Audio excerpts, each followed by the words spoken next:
بسم الله الرحمن الرحيم الحمد لله رب العالمين وأشهد أن لا إله إلا الله وأشهد أن محمدا عبد الله ورسوله صلوات الله وسلامه عليه وعلى آله وأصحابه أجمعين أما بعد. So tonight inshallah we're going to discuss masaail connected to the animal itself, and now we're going to discuss about now when you make the choice that this is my animal I'm going to slaughter, then there are rules connected to the specification. There are rules connected to the specification that what happens if the animal gets injured, if the animal gets stolen, something like that happens, what parts of the animal can you use, etc. And we'll discuss these things and a few other things inshallah. So to begin, we mentioned from the previous lecture, I think there's one thing I forgot to mention, and that was some people when they're slaughtering the animal, on the knife they write bismillah. On the knife they write bismillah. So what would the rule on this be? We say this goes into two categories. Number one, if a person wrote bismillah on the knife, thinking that the fact that bismillah is on the knife when he slaughters, it will deem the slaughtering halal, meaning it would count as if the name of Allah was said on the animal, then this would be incorrect. It would not count, number one. Number two, what also happens if that knife with the name of Allah on it is going to touch the blood. It's going to touch the blood of the animal, and that blood that comes out, dam masfuh, that's impure blood. So it has elements of disrespect because of the impurity going on the name of Allah, on top of other things like you could stamp on the knife being on the floor, etc. So that's number one. Number two, if a person wrote the bismillah on the knife, to remind himself to say bismillah when he slaughters, then that could be permissible, except that still you're going to use the knife for impurity and maybe standing on it, putting it on the floor, etc. So it would be better then to have bismillah somewhere else to remind you. And not on the knife, because of the knife, the aspects connected to where the knife is going to be used, etc. The other thing is, I'm not sure if I mentioned that in the Maliki madhab, when I spoke on the imam, which is the imam that counts that you have to slaughter after his slaughtering. I'm not sure if I mentioned, if there's no imam, either imam of the Muslims or his representative, or the second category is the imam of salah in the place you are in, as in there's no Eid salah taking place there, then which imam, or then what do you do? So there, the Maliki fuqaha say in this area there's no salah, or there's no salah taking place, yes, then in this case what do? You wait for the salah, you wait for the slaughtering of the imam closest to you, or the imam of the city closest to you. And if there's more than one imam in that city, then you wait for the slaughtering of the imam that's closest to you. Either, as we said, either imam of salah or the imam of the Muslims or his representative, according to how we explain. So whichever imam fits in that situation, either there's one salah or one imam or one salah taking place in the town closest to these people who are not having the salah, then you wait for his slaughtering. And if there's more than one imam or more than one imam happening, then you wait for the closest slaughtering of the imam closest to you, and then you slaughter. Now then, with our masaail tonight, we're going to say now a person wants to slaughter for Udhiyah. He has the intention to slaughter for Udhiyah. So now when we say there's a few categories to this intention. Number one, the ulama speak about an-niyya as-sughra, which we can say a mini intention. A mini or small or minor intention. Let's say a minor intention a person has. So a few masaail connected to this. A person having a minor intention. So the minor intention it means. So that also the fuqaha say when you do hajj or umrah, there's two types of intentions. One is the minor intention and one is the major intention. So depending on which intention applies to you in the moment, different rules apply. So now when we say minor intention, that merely means a person intends to do an action, or the action of Udhiyah. He is intending it, or he's intending Hajj or Umrah. He thinks if Ramadan comes, inshallah, I will do Umrah. The Hajj next year, I will do it, inshallah. So he's not yet in Ihram, he's not even booked his flights, or he's not applied for Hajj yet, etc. He's not bought the animal yet. He's intending, inshallah, I want to perform Udhiyah. So this person, we just merely has the intention. This is the minor intention. Number one, we said its meaning is just to intend that you have the will to do the action. And you're planning towards the action. Let's say it like that, number one.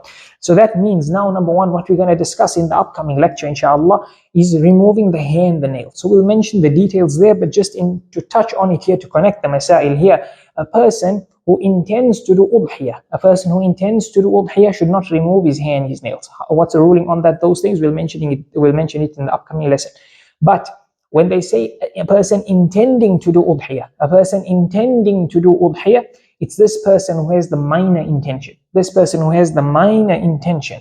So when the 10 days of Dhul Hijjah starts, if he has the minor intention before the 10 days, the animal is not bought yet, but he has minor intention, just intending to slaughter. Number two, the 10 days of Dhul Hijjah must come in. They must come in.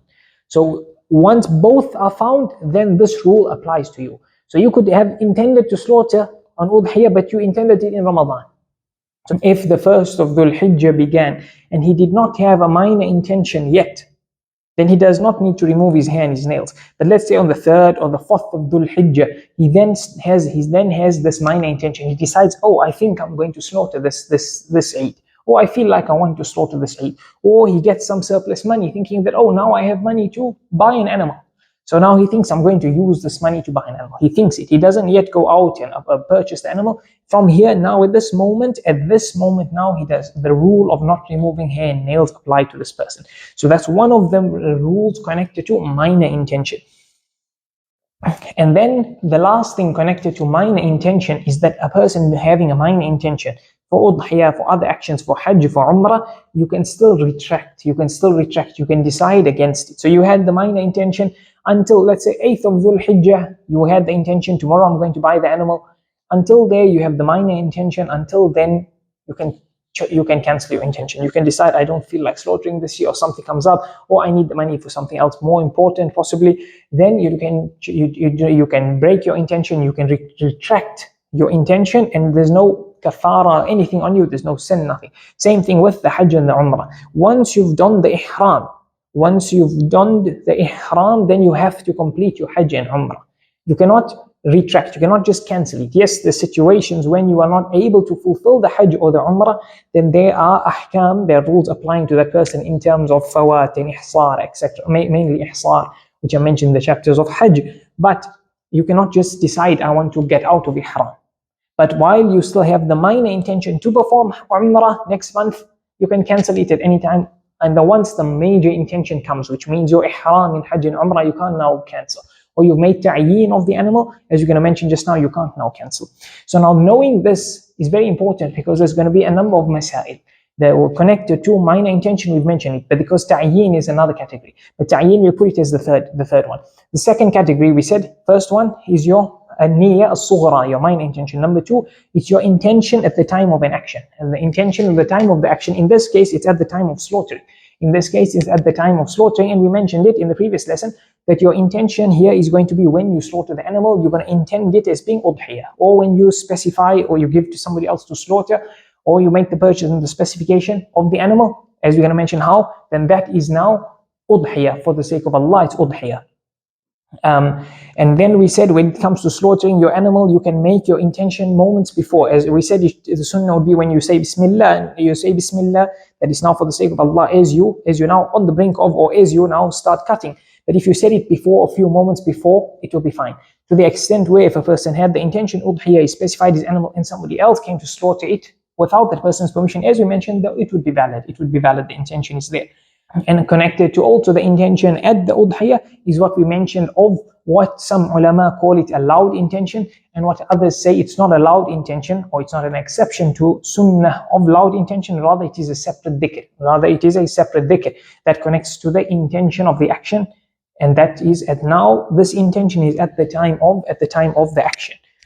And lastly, we have ta'yeen. Ta'yeen means to specify the animal. How are we going to mention it now? So there's a few things connected to ta'yeen. Once the animal, you've specified the animal, then there's a few things connected to it. Like what? Like what if the animal gives birth? What if the animal gave birth? Now what do you do with this child, this fetus? Or for example, something happened to the animal. It was stolen, it got injured. Then this applies now different to after ta'yeen. If you bought the animal but no ta'yeen, it's a different rule. So that's what we're trying to get at. And also with regards to exchanging the animal. Before ta'yeen, the animal is like any other animal. Even if you bought it with the minor intention of udhiyah, as we're going to mention now. And then you can change your mind, whatever it is. Once ta'yeen is mentioned, then you can only exchange it or sell it in certain cases. So with that introduction, the fuqaha say the ta'yeen of the animal for udhiyah. Now we're speaking of an udhiyah, where the ta'yeen of the animal for udhiyah is not merely when you purchase. The second opinion in the Hanbali madhab, which is the opinion of Ibn Taymiyyah rahmatullahi alayhi, and also the Hanafi madhab, is that when you purchase the animal, now the ta'yeen is done. Now the ta'yeen is done. So all the masaail we're going to mention of ta'yeen, those who say it is at purchase, after you purchase it with the intention of udhiyah, you purchased it for udhiyah with the intention of udhiyah, then those rules will apply from this moment. And the other ulama, which are the most of the ulama, they say it does not happen through just purchasing. And why? Because when you purchase, you have the intention of udhiyah with your purchase this time. If it is going to be that you're going to purchase the animal, you could own the animal. You could own the animal. Because connected to this, we're going to mention in the upcoming dars, who is a person who intends udhiyah. We spoke of the intention, the three types. But who is the person who intends udhiyah? Because there's a few masaail connected to this person, this mudahi, this person wanting to do udhiyah. So in saying that, this person could be an owner of the animal. So the animals are there. He could be a farmer. He has, let's say, sheep there. And then he intends to slaughter one of them at least for udhiyah. But he's not, so yet there would not be ta'yeen with intention only. So then how does the ta'yeen happen? The ulama say you have to articulate something. You have to articulate something. This is for udhiyah, not hadi. So for udhiyah, you have to articulate that this animal, this specific animal, is for the sake of Allah. Or this animal is for udhiyah. This animal is for udhiyah. Any wording you use to get the meaning in any language that this animal is now for the sake of Allah. It's now for the sake of Allah and udhiyah. For the sake of Allah, or for the sake of Allah and udhiyah, or this animal is now for udhiyah. This specific animal is for udhiyah. Once you've articulated, is there any action that you can do without needing to articulate the words for udhiyah? The answer is it depends. It depends if people have a specific symbol or thing they do that would indicate that if somebody saw this animal has a mark on it, that now this animal is most likely for udhiyah, then that would also count as ta'yeen. So if you were to, let's say, put a mark of paint or spray, let's say, not paint on the animal, but let's say spray the animal with something on its tail or wherever it may be, and now people do this, and then this is now a sign that this animal is for udhiyah, then that would be fine as well. That would be fine as well, and this animal would now be for udhiyah. This animal would now be for the sake of Allah and for udhiyah.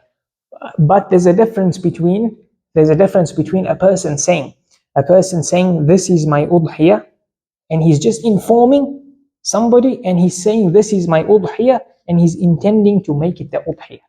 So what does that mean? That means when you say this is my udhiyah, for ta'yeen you have to have the intention. So you could have bought a sheep.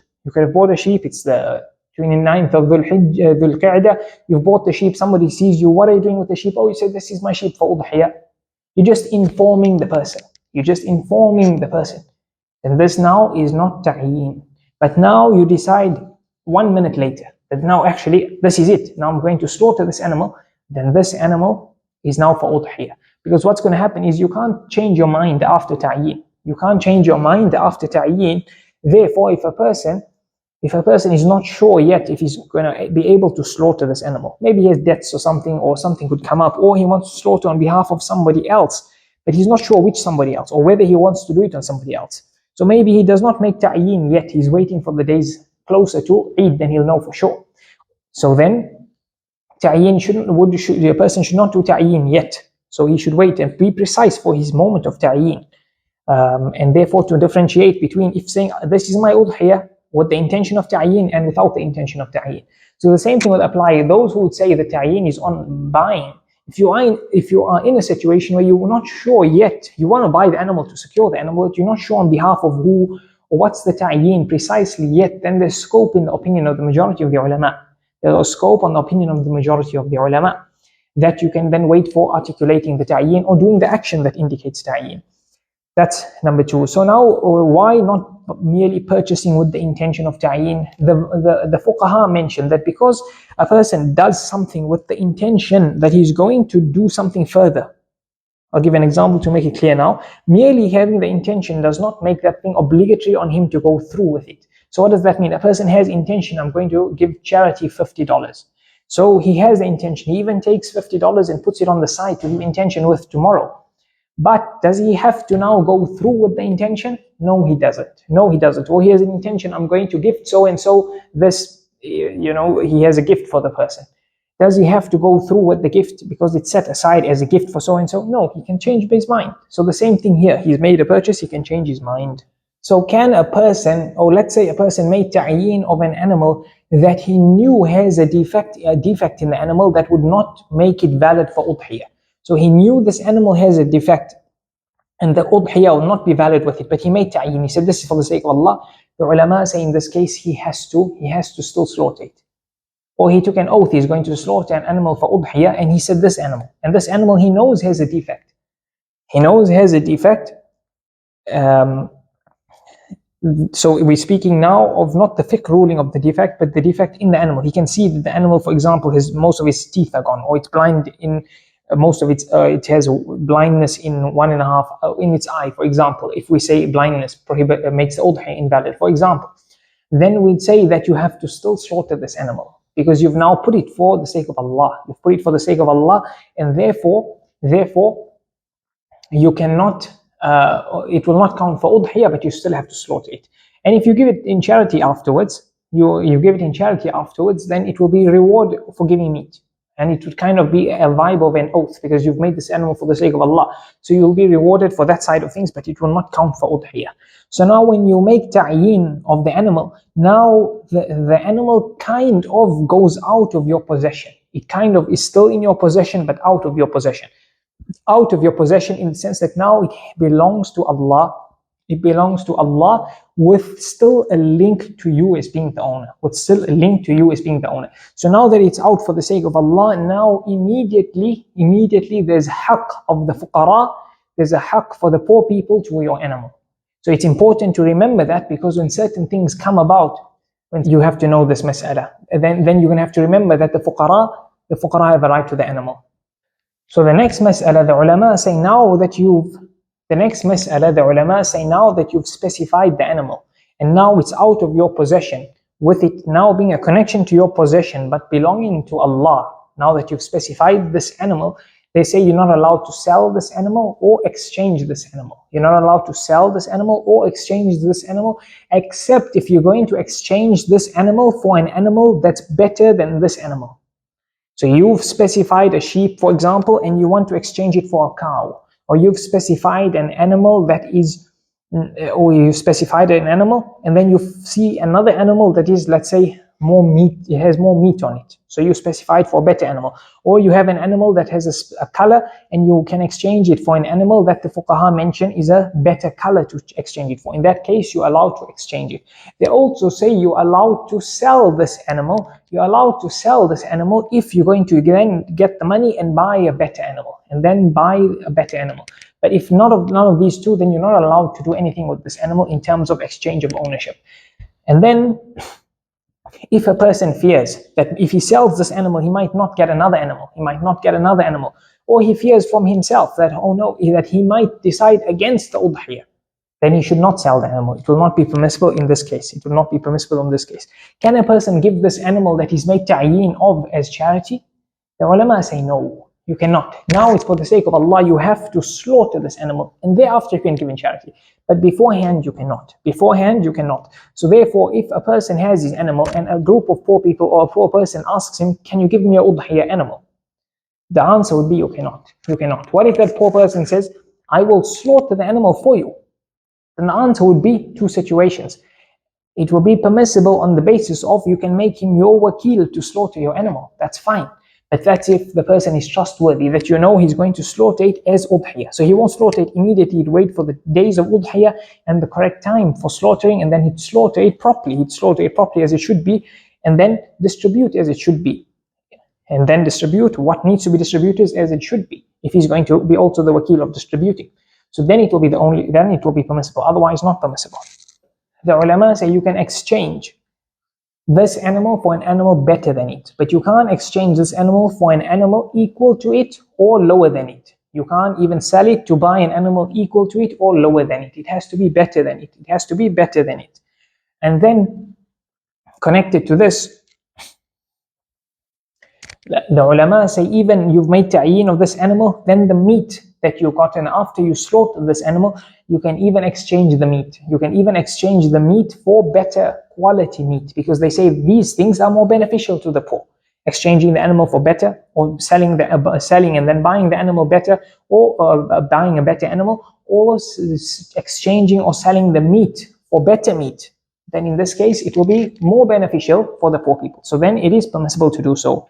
Now, in an interesting mas'ala, they say that this exchanging of the animal or buying the animal for a better animal is for the udhiyah that is a person did not take a vow for.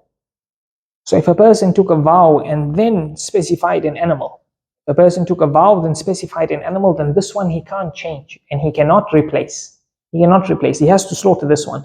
So this mas'ala of the udhiyah animal that's not from a vow you can exchange or sell to buy better, compared to a vow and a vow udhiyah, they say this is from min daqiq al-fiqh. It's from very precise masaail, deep masaail in fiqh. In fact, the difference between the two, many ulama could not even conclude why the fuqaha mentioned that you allow to exchange or sell and then buy better an udhiyah animal, but not an udhiyah animal from a vow. And these masaail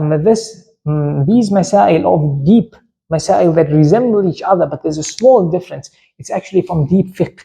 And in fact, Imam from the Shafi'i madhab al-Isnawi, from the Shafi'i scholars, he says that knowing these masaail that resemble each other but are so deep, they have a small difference, it's only for those who are a high level of students of knowledge. He says if you're a beginner and you go to touch on these masaail, it's too deep for you. You are not going to benefit. And then some of them who mention these deep masaail and the differences between them, it's one of the Hanbali fuqaha, Sheikh Muhammad al-Khalwati, in his Hashiyah of Muntaha and the Hashiyah of al-Iqna'. He mentions the differences. But some of the ulama mention that Muhammad al-Khalwati, just like one of the Shafi'i scholars, Abu Qasim al-Abbadi, he in his Sharh of Tuhfa, he mentions that this masail, or he mentions something deep or resemblance to deep masail, and then he doesn't mention the difference. He'd come up and say, but this mas'ala, there's an issue with this mas'ala based on this angle. Something deep he'd point out, but then he doesn't give an answer to it. So some ulama have said that yes, Muhammad al-Khalwati sometimes does that, but then you get the answer to these deep masail from his student Ibn Ga'id in his Hashiyah Ibn Ga'id. Then he mentions what his sheikh does not answer. So now they say the difference between the two is when you took an oath and you're going to slaughter this animal, the haqq of Allah is with this specific animal. But for udhiyah, the haqq of Allah is with slaughtering an animal. And for your oath, it's with that specific animal that you've pointed out, that's where the haqq of Allah is. So that's why you cannot exchange or sell and buy a better animal that you've taken oath for udhiyah to slaughter, compared to just an udhiyah without an oath. So now another mas'ala they speak about, they say now that you have this animal and you made ta'yeen of this animal, then you are not allowed to ride this animal. You're not allowed to ride this animal unless two things. Unless there's a need to ride it, because Rasulullah sallallahu alayhi wasallam said, "Irkabha bil ma'ruf idha ultija ilayha." He said, ride this animal if you are in need of riding the animal, but in a way you won't harm this animal. So that's the second stipulation. And there must be no harm on this animal if you ride the animal. If you have a need, but there will be harm on this animal, then you are not allowed to ride the animal. You are not allowed to ride the animal, because the principle is al-dharar la yuzalu bil-dharar. If there's harm afflicting you, then to remove this harm, you do not cause harm as well. You do not cause harm as well to remove the harm. It connects to other principles, but that's just the evidence here. They say that even if there's a need for you, you do not deflect this need, because there's harm on you if you do not. If you do not do this thing, that there's a need, there's going to be harm on you. But if you do this riding of the animal, there's harm on the animal. So there's harm on both sides. So to deflect the harm on you, you do not deflect it with harm on the animal.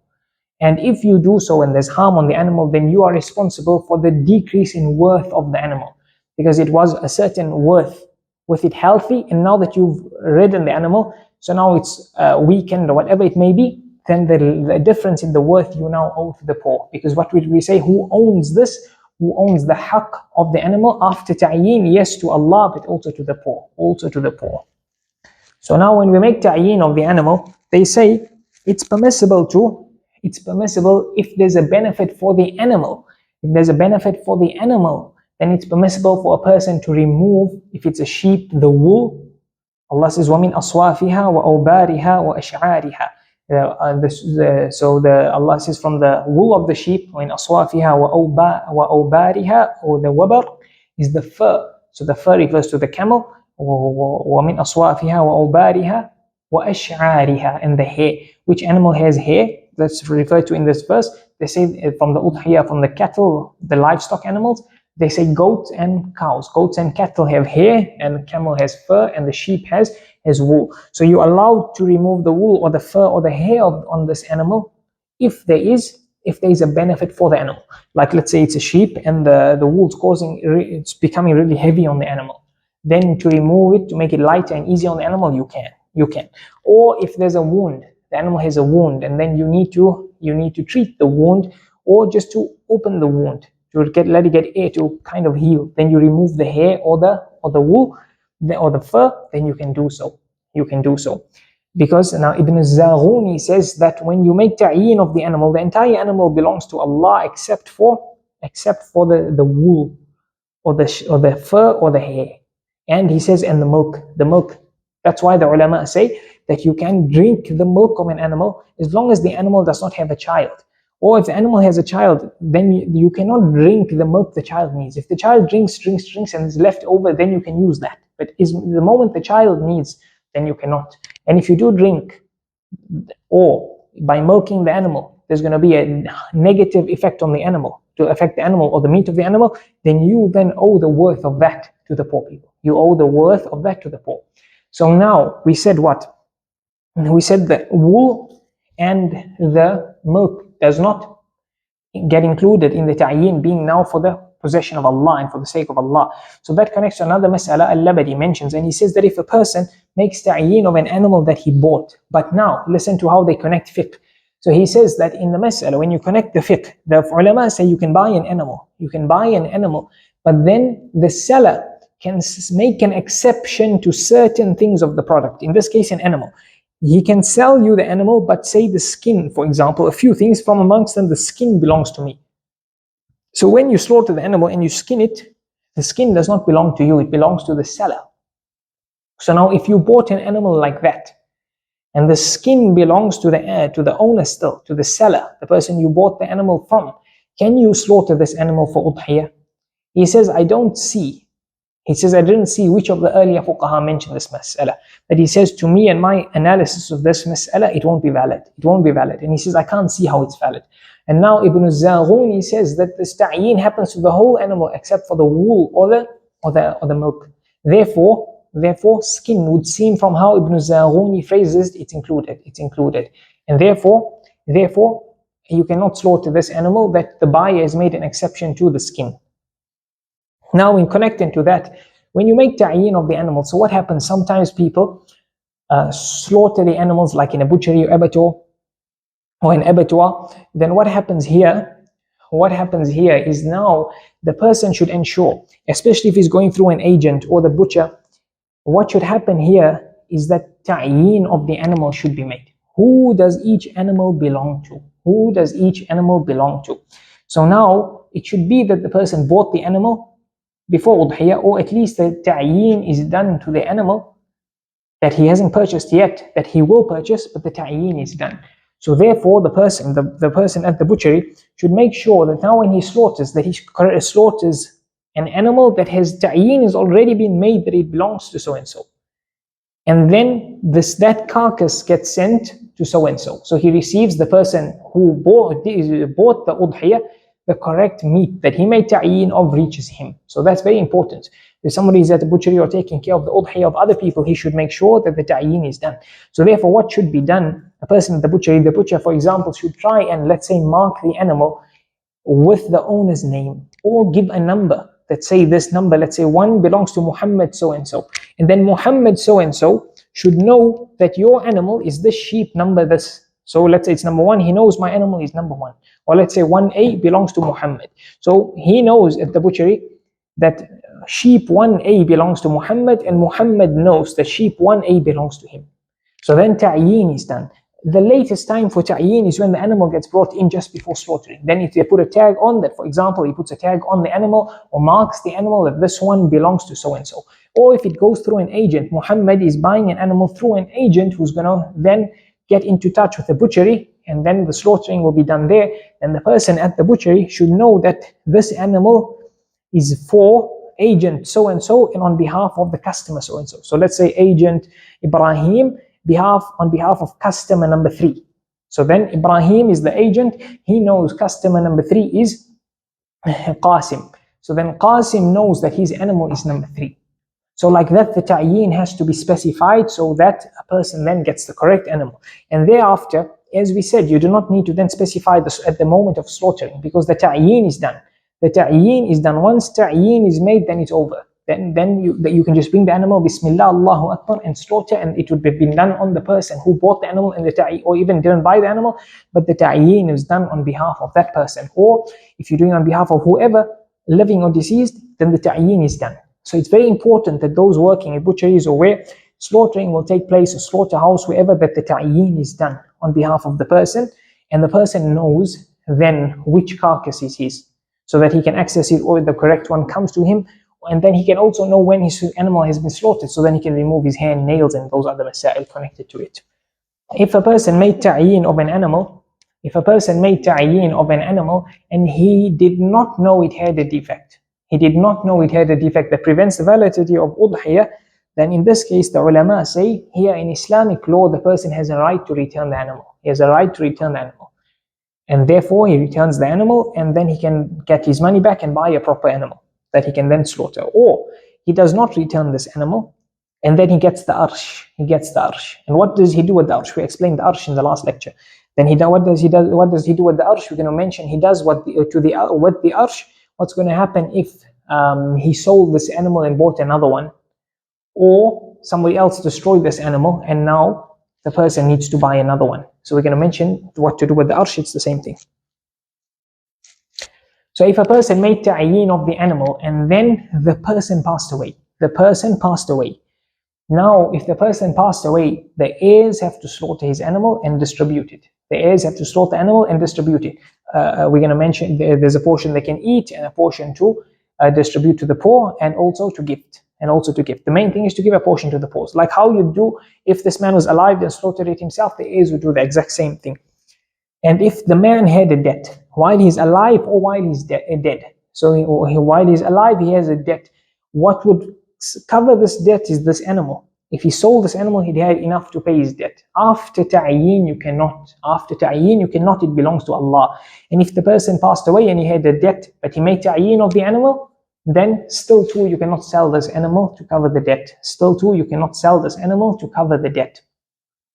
We said you cannot exchange the animal, but some of the Hanbali fuqaha said that certain situations when you can exchange certain parts of the animal, you cannot sell anything from the animal, but there's certain situations when you can sell something from the animal, like some of the intestines and these inner sides of the animal, for example, or the skin of the animal, for example, you can sell it, and then if you're giving it to charity, and this charity, it would be more beneficial for the poor to get the money from the selling of this animal, of these portions of the animal, than this specific thing from the animal itself. So it would be more beneficial to get the money. In this case you can. But if you're not sure of something, you do not take this chance, because once the meat or this part of the animal reaches the poor, then they are free now to sell it or whatever. But while it is made ta'yin by you, you cannot exchange it, or you cannot sell it. We're going to mention, or give it in exchange or something. You can sell it only to buy something better, but you cannot sell it to get a benefit for yourself. But once it's given to them, then they own it. They can sell it and do whatever they want to do with it.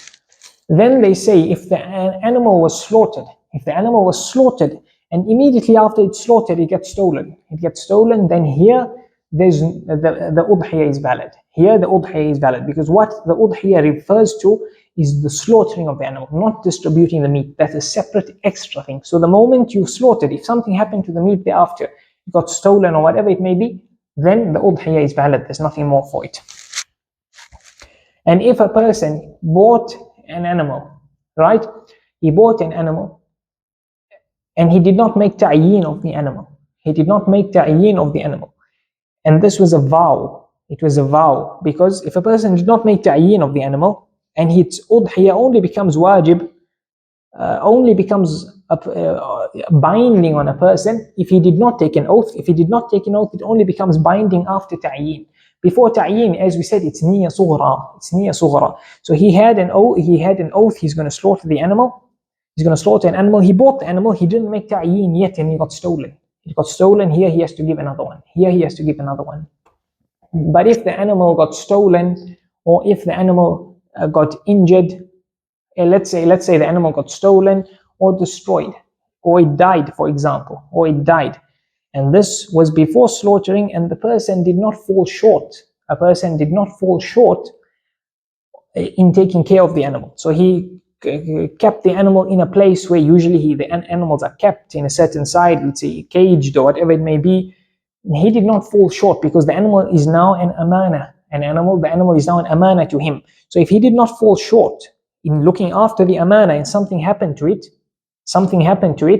then it's okay. He does not need to. It's mustahab for him to give another one if he can afford it, but it's not wajib on him. He made ta'yeen of the animal, but something happened to it. It got stolen, it died, something happened to it, it got smashed by a car, whatever it may be. But he did not let it leave it to walk loosely, or he left it to walk loosely, but in a place where animals usually walk. So he did not fall short. And then it got smashed, something happened to it, another animal came and harmed it, killed it, whatever it may be. In this case, the udhiyah will be valid. In the Hanafi madhab, if the animal died or was destroyed, because it's wajib,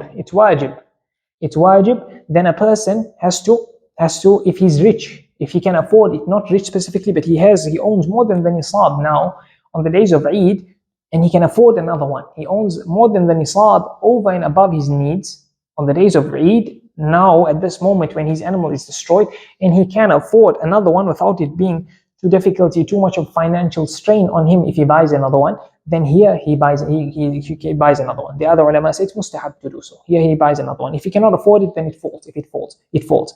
So just like how it's wajib in the Hanafi madhab, if it's a nadhr, if it's an oath, he took an oath and something happened to this animal, whether he fell short or not, he has to give another one. He has to buy another one in return.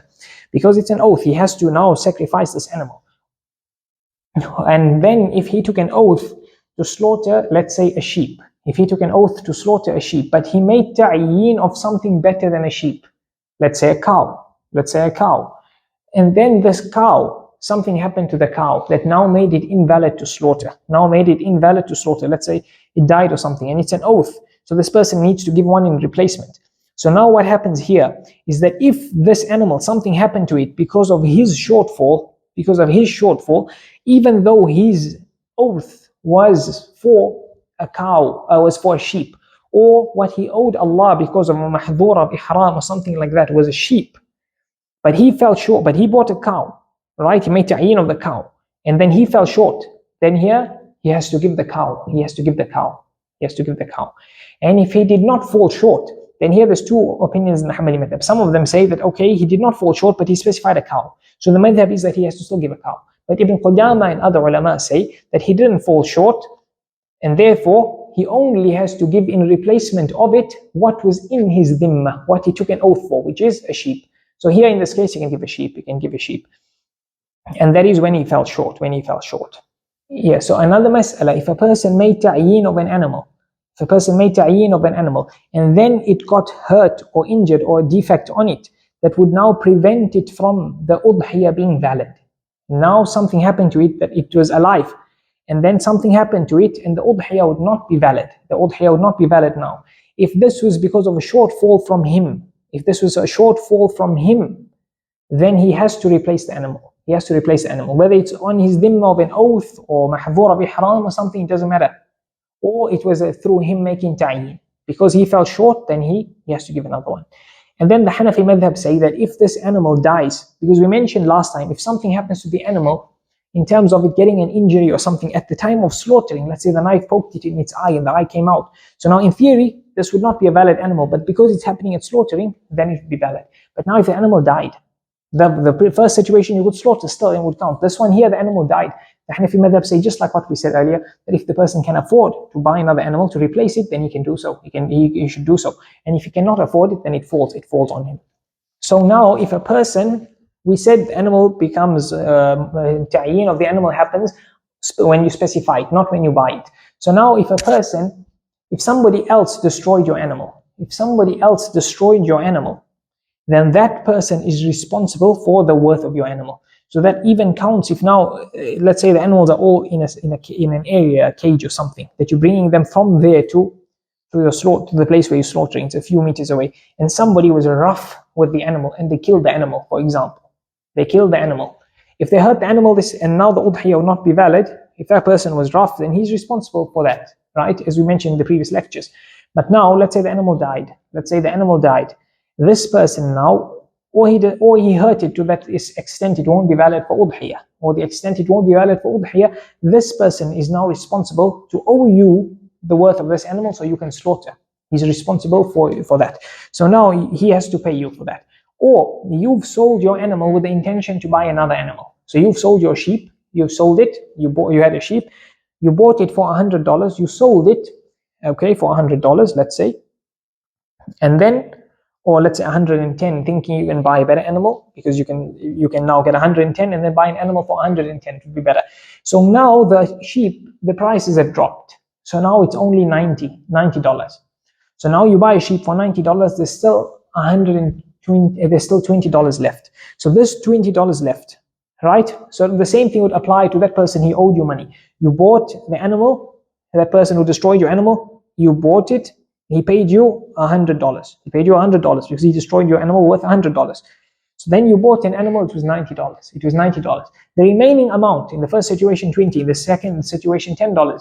There the ulama say, if whatever the amount is remaining, you can afford to buy another sheep or a share in a cow or camel, then you do so. Or you can use that money in charity. You can give the amount just in charity, or you can use that amount to buy meat and then give it away. So now this or it's not according to steps. You can do either. It's not you have first choice, second choice. You can do either of them. But the point is that amount does not now belong to you. That amount does not belong to you. But now it belongs to the poor, so you have to still give it in charity. If a person slaughtered the animal after making ta'yin and before udhiyah, a person slaughtered the animal before ta'yin and before making the udhiyah, he has to buy a new animal. He has to slaughter an animal and there's ta'yin on this animal, so he has to slaughter this animal. Another situation is there's ta'yin on the animal and the animal gives birth. So a person could have an animal that he's made ta'yin of 2 months before udhiyah, or whatever they say, or he's made ta'yin of an animal that's pregnant and then he gave birth. This animal takes the rule of the mother, and the mother is for the sake of Allah, so the animal is for the sake of Allah, because التابع له حكم المتبوع, that the animal is actually is the follower of the sheep, of them, let's say the mother sheep. So the mother sheep is for the sake of Allah, so the baby sheep is also for the sake of Allah. Now the lamb is for the sake of Allah, so you have to slaughter it like how you slaughter the mother. You cannot keep it. If the mother died, we said now if it is not through your fault, it's mustahab to give another one, but you do not need to. But the baby animal, you still have to slaughter. It won't count for udhiyah, but you still have to slaughter it. But now this baby animal that the mother gives birth to, this animal you have to slaughter it as well. Now we speak of an animal that's born alive and normal, and when you get a fetus after slaughtering the animal, that's a separate mas'ala we'll discuss inshallah in the future. In the Hanafi madhab, now you get this baby animal, you're not allowed to eat this animal. You have to give it in charity alive. If you did not give it in charity on the days of Eid, you have to still give it after the days of Eid. If the animal got lost or stolen, or you ate the animal on the days of Eid, you did not slaughter it, you did not give it away, then you have to give the worth of the animal in charity, the worth of this lamb in charity. If you kept this lamb until next year Eid and then slaughtered it, it would not count. You have to slaughter another animal next year for next year's Eid. And this animal that you slaughtered, this lamb that's now a sheep basically, you have to give that carcass in charity, along with the worth now, because it was a full animal, it has a certain price. Now as a carcass, it has a price is different. So the difference, you have to give it in charity, because it's now worth less. because it's now a carcass. So you have to give that in charity for slaughtering the animal.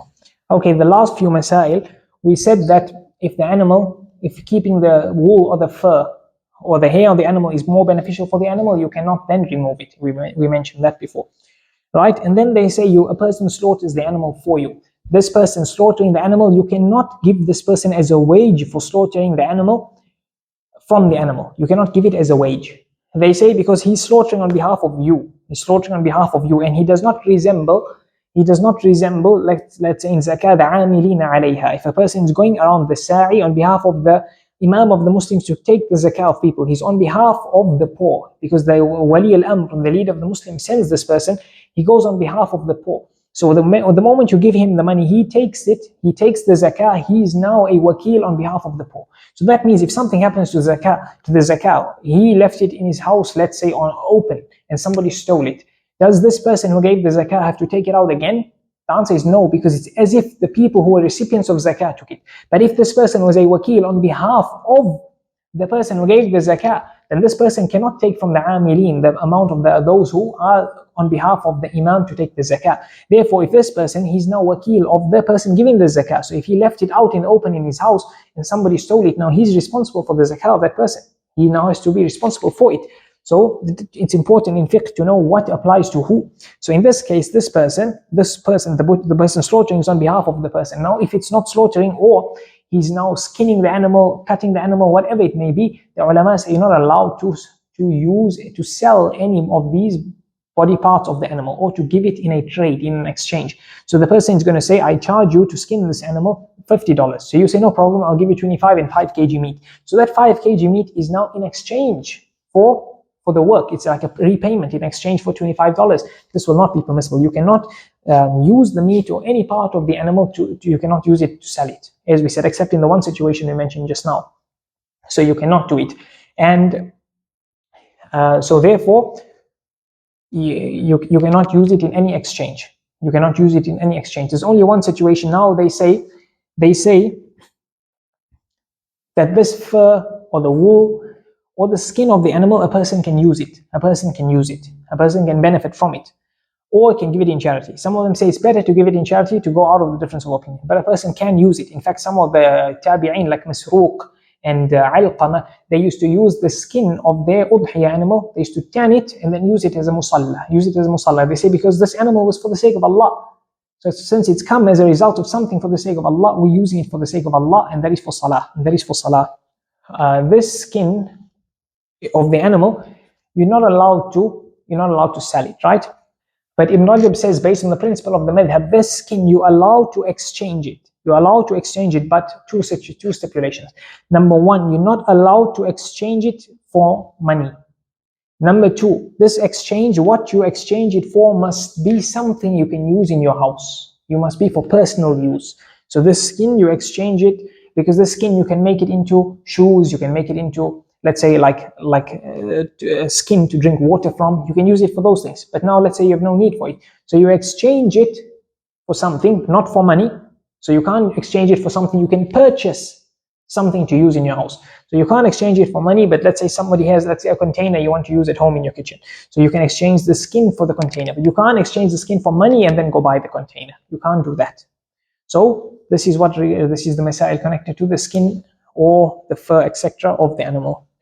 If the animal got ill, and a person feared the animal will die, and before the days of Udhiyah, and he slaughtered it, here it would be as if he destroyed the animal himself. It would be as if he destroyed the animal himself, meaning he has to give another one then for Udhiyah. But if he left the animal, tried to treat it whatever he could, and it died on its own, then there's no need, it's mustahab for him to give another one. He doesn't need to give another one, because then he hasn't fallen short. If he knew it is ill and he could afford to treat it, but he left it, he's fallen short. Let's say he couldn't afford to treat it, he couldn't do anything, because it would be costly to treat this animal. He doesn't have surplus funds. It would be a bit of a crunch on his pocket. So then in that case, it's okay. The animal, if it dies, he doesn't have to slaughter another one. So now the last mas'ala, if this animal was stolen or the animal got lost. If this happened and a person fell short, of course, this is all after ta'yin. Before ta'yin, it's not yet in a person's, he doesn't have to do it yet. It got stolen, it's like any wealth that got stolen. But after ta'yeen, now when ta'yeen happens, it's on his neck. It's on his neck. So now when he makes ta'yeen of this animal, now it got stolen or it got lost. It got stolen or it got lost. So now what happens here? This person, if he didn't fall short, then there's no need for him to replace it. There's no need for him to replace it with mustahab. But if he fell short, he has to slaughter another animal. He has to slaughter another animal, as we said. How? If it's the same, if he had a sheep that he made ta'yeen of, then he has to slaughter a sheep. He can slaughter a cow. If he slaughtered a cow, if he had made ta'yeen of a cow, he has to slaughter a cow. He has to slaughter a cow. If he made ta'yeen of a cow and he slaughtered a camel, that's even better. But he cannot slaughter then a sheep. He cannot slaughter then a sheep because the whole haqq of Allah is with the cow. So he fell short. In this case, he fell short. He has to replace this animal. He has to replace this animal and then slaughter it. So now, what happens if he finds the animal? If he finds the animal again. So now the madhab says that this animal he has to slaughter as well. Whether it's an oath animal or not, he has to slaughter as well because it belongs to Allah. But the second opinion is that the haqq of Allah was with slaughtering an animal. The haqq of Allah was with slaughtering an animal. And therefore, you do not need to do an ibadah twice. You do not need to do an ibadah twice. So the haqq of Allah, if we say, let's say slaughtering X animal, we put an X on the animal, the sign on the animal. So now this animal is gone. So we take that sign on top of the animal, we put it on another animal, on another sheep that's the same as the other one, similar to the other one. And that one there got slaughtered. The haqq of Allah is done. So they say there's one X in one animal, or there's one sign in one animal. So now you found the other animal, you don't need to slaughter both. You don't need to slaughter both. That other animal then comes into your possession. You own it, and it's like it's any other possession of yours. So you do not need to do twice. And that is a fair opinion. If a person slaughters both, can afford to do it, doesn't harm him to slaughter both, then that's even better. But if not everyone can afford to slaughter both or find another one, etc. And now he's found this one after he's managed to buy another one, then in this case we say to him that he can then in this case keep the animal based on the other opinion. In the Hanafi madhab, they say now you found the animal, you found the second animal. They say if you found the first animal, they say if you slaughtered the second animal, we look. If it's more expensive than the first animal, if it's better than the first animal, let's say it like that. If it's better than the first animal, not specifically more expensive, but it's better than the first animal, because we describe what would make an animal better, then your udhiyah is done. If you slaughtered the animal, but it was less, let's say more so price-wise than the first animal. Even though when you say better, more so price. I think the Hanafi fuqaha says price here, price-wise. So now you slaughter this animal, let's say it's $10 cheaper than the first animal. In this case, those $10 owes to the poor, and you have to give it to them in charity. And let's say a person does not slaughter the second animal, but he slaughters the first animal. Then whether the first animal is cheaper or more expensive than the second animal, it doesn't matter, because your first ta'yeen and your dhimmah is on that first animal, so you've slaughtered that one there, that's over. The second one, if you slaughtered the second one, then you look. If it's more expensive than the first one or equal, done. If it's cheaper, then you have to give that amount, the difference, in charity. But then if you slaughtered both, irrespective of the price of either of them, if you slaughtered both, then it would count. Al-Kasani mentions this. If you slaughtered both, then it doesn't matter. So the last thing is this person we mentioned, the butcher, or that you cannot give as a purchase as a recompensation for him skinning the animal or slaughtering the animal, but you can give him as a gift. You can give him as a gift to his charity. If he's poor, you give him as charity, and if he's rich, then you give him as a gift. And they say because he slaughtered the animal, he sees the animal, so he might long for something for the animal, so he has more right to it. It would be better to give him, but not as in exchange for his work. Not in exchange for his work or in exchange of something. If it's somebody else, you want to exchange, let's say, 5 kgs of meat for a shoe that you want to get, not permissible. But you can give the person as a gift. You can give it as a gift. Okay, I think we end there. We've covered most of the masaail. We ask Allah Azza wa Jal to teach us that which benefits us and benefit us with that which He teaches us. Wa sallallahu wa sallam wa baraka ala nabiyyina Muhammad wa ala alihi wa ashabihi ajma'in. Alhamdulillahi rabbil alamin.